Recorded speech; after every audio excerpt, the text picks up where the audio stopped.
Hi guys, welcome back to my channel. My name is Kanisha if you already don't know. And today's video I'm going to be giving you my top 10 romance books that you need to read for Valentine's Day. Obviously we are in the month of February, so it is that time for love. And I have so many romance books that I have fallen in love with, and it is just like the perfect books for Valentine's Day. So let's get into the video. So the first book we have is by none other Miss Lynn Painter. This is Betting on You. This is her newest YA book. It came out last year, I'm pretty sure. And I absolutely love this. If you are a hopeless romantic, if you love rom-coms, if you love all of that stuff, you love Taylor Swift and everything too, Lynn Painter is probably going to be one of your favorite authors because I just love anything she writes. Better Than the Movies is one of my favorite YA romance books, and when she came out with Betting on You, I was so excited. So the book starts with our main character Bailey. She is at the airport when all of a sudden her parents divorce and she meets a stranger there, and she has to spend most of her hours with the stranger at the airport. And years later, they somehow meet again and they happen to be working at the same place. And that is how we meet our other main character, Charlie. And Charlie is actually Wes' cousin, I'm pretty sure, if I remember correctly. So Wes from Better Than the Movies, Charlie is his cousin. So yeah, obviously something runs in the family if they're all like amazing book boyfriends. And there is a little bit of banter between the two main characters because they don't really like each other. And Charlie claims that the opposite sex cannot be friends, so Charlie and Bailey have a bet going on. And Bailey is determined to prove him wrong, and then turns out Charlie actually has developed some feelings for her, and they are going through some personal stuff in their life together, and they're trying to deal with that and also these feelings they have for each other. So yeah, it's an amazing book. It's so cute. Like, it's basically a little YA rom-com in a book, and it's just amazing. So definitely check this out. Next we have is a book that's part of a series called the Windy City series, and this is the second book in the series, which I think might be my favorite. I mean, I've only read up to the third book, but the second one was amazing, and it is The Right Move by Liz Tomford. Ryan Shea. Ryan Shea. I feel like that's all I have to say about this. Like, Ryan is literally everything in this book. If you are a girl that loves acts of service, you are gonna love this book. Ryan just does it perfectly. Like, I wish he was just real because this is just unfair at this point. Like, it just becomes unfair. And I love Indy too. I feel like she is such a strong female character. Indy has to live with Ryan, and they made a pact that they have to start fake dating because the team's general manager has told Ryan that he is not really socializing with like the rest of the teammates, so he needs to get his image better. And so he starts fake dating Indy, and Indy just got out of like a relationship and she is struggling with just personally everything, like job, life, literally everything. And so now she has to deal with Ryan, and they are low-key kind of falling in love with each other. So yeah, it's just everything to me. I mean, definitely a book that you will literally love. If you literally love acts of service, you are gonna love this so much. Like, I don't know how to explain it. You just need to read it right now. Next we have is Wild Eyes by Elsie Silver. This is her latest book release, and this is part of the Rose Hill series. And all the books are gonna be single dad. I don't think they're all billionaire. I know the first one was billionaire, but this one it is not. And we follow our main character Skylar as she is this very famous musician, very popular, and she's dealing with so much of her life because of the industry. She decides to leave as she ends up in Rose Hill. Because if you know in the first book that Ford actually owns a recording studio, so that is why she is in Rose Hill, to work with Ford and also kind of just, discover herself. And that is when she meets Weston, and oh my god, Weston, I just love this man. I love this man so much. He is just everything to me. Like, literally everything to me. He is a single dad. He has a daughter and a son. And Weston, he has shown his side of supporting Skylar in anything she wants, and she's never had this type of support before. So she is literally debating on whether she should leave all of her celebrity Hollywood stuff behind and settle in a small town, but she doesn't know if she could do that. So yeah, it's definitely an emotional book. There are like some original songs in this that I loved, and I think an artist actually sings the song on Spotify, and they sound really good. So definitely check those out. And this was such a good book. Like, truly, anything Elsie Silver writes, I will eat it up every single time. Definitely just read any of her books. The Chestnut Spring series is one of my favorite series, and the Rose Hill is definitely the next one that's my favorite. So yeah. Next we have is a novel love story by Ashley Poston. This is her newest release too as well. Yeah, there is clearly a pattern because all the new books I've been reading are romance books. And this is amazing. If you, I mean, obviously, I feel like if you're here on my channel, you are obviously a reader. But if you're like a romance reader who wants to be able to live in her romance books, this this is the one. This is the one. We have Eileen, and she is meant to go on this book club trip with her friend and then a bunch of other people they met online or something like that. And it turns out they all cancel, like they have other things going on, they can't make it, and her best friend also can't make it. So Eileen decides to go by herself. And then her car breaks down when she's going on the trip, and she stumbles upon a diner, and it turns out she's actually in her favorite romance book. And she has no idea how she got there. She doesn't know why, and she meets the stranger, and she's so confused of the stranger because she has never, read his character before. She loves these books. Like, she's read them back to back. Like, she loves this author. She loves this whole series. So she's trying to find out who this mystery man is and also help the small town. It's literally magical realism. I mean, it's perfect. Like, the fact that you get to read this character living inside her favorite romance book, that is literally what every romance reader wants to be. Like, I would love to live in like the Chestnut Springs town. I would love to live in like where Happy Place and by Emily Henry is, like that location. Like, there's just so many places in romance books that I want to live, and this book just brings it to life. So definitely check it out, and definitely check out Ashley's other work because I really love her writing. Like, it's just amazing. So next we have is Yours Truly by Abby Jimenez. I have talked about this book multiple times and for good reason because it is an amazing book.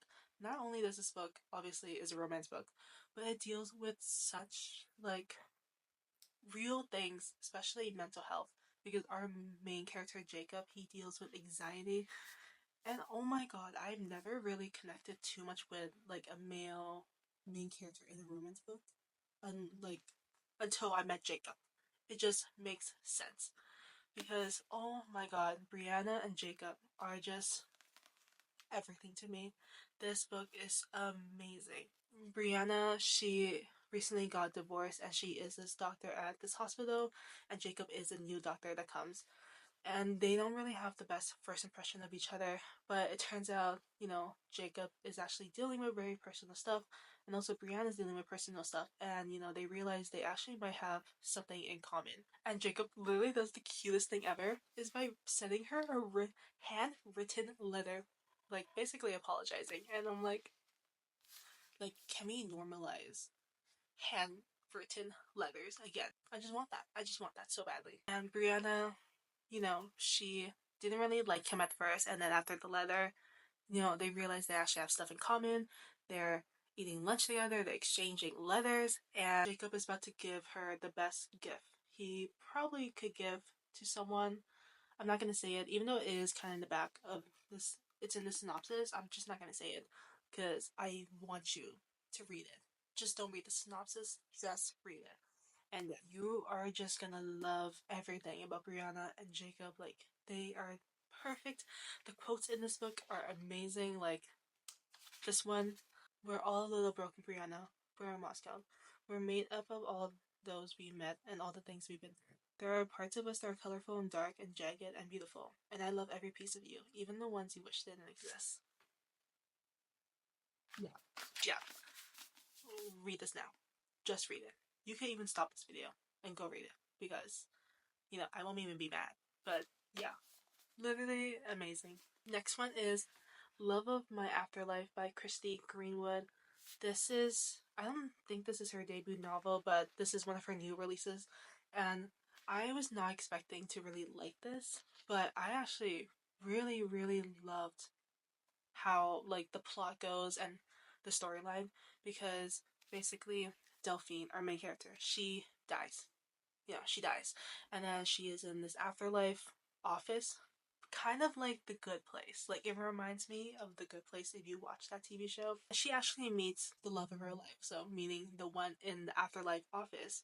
So she makes a deal with the person who works at the afterlife office. If she could find this stranger on Earth in 10 days, she is able to live and be with him. But if she doesn't, she has to, die and be in heaven. And so obviously Delphine takes the deal because she thinks this person is the one, but she has to go through a lot of obstacles to get to him. And she needs to listen to her heart and ask for help because Delphine is the type of person that does not ask for help. She's somewhat of a selfish person, so she's struggling to find help, so she actually has to ask for help. And yeah, it's just an amazing plot and storyline because it reminds me of The Good Place so much. And if you love that TV show, you're gonna love this. And it's such a quick and easy book. Like, I literally read this in a couple hours, so you're gonna fly by it really fast.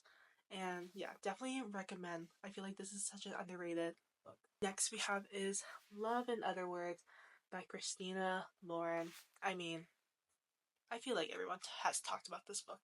And for good reason. Like, this is such an amazing book. If you are a childhood friends to lover trope lover, you know what I mean. You are gonna love this book. We have Macy and Elliot. They were childhood friends, and they literally bonded through everything until one day, Macy leaves the summer house and they never see each other again. Until later, when they're a little bit older, they see each other for the first time, and Macy is with someone else, and Elliot is there. And Macy doesn't know if her feelings are done for Elliot yet. So yeah, there is a lot of pain and trauma in this because they haven't talked to each other in so many years. Elliot never understood why she just left without saying anything, and Macy has just been hiding the secret that she has because she doesn't know how to deal with it yet. So yeah, literally such a cute book. I mean, the cover itself explains so much of the story in it, and it's just great. I love it. So I just read this new book. I think I finished it yesterday, and it is The Path to Loving Him by Megan Quinn. This is the third book in the Almond Bay series, which I didn't even know was a series. I just saw it on Kindle and I decided to read it, and it was actually really good. This is a forced proximity, a single dad, small town, a romance. I mean, it's perfection. Gabby and Rylan, oh my god, no words, no words. But to say this is a very spicy book. Like, there are a lot of explicit scenes, so definitely, yeah, I would say this is like on. If we're going from like 5 chili peppers, we're going like 3 chili peppers, maybe even 4. So it's very spicy to say the least.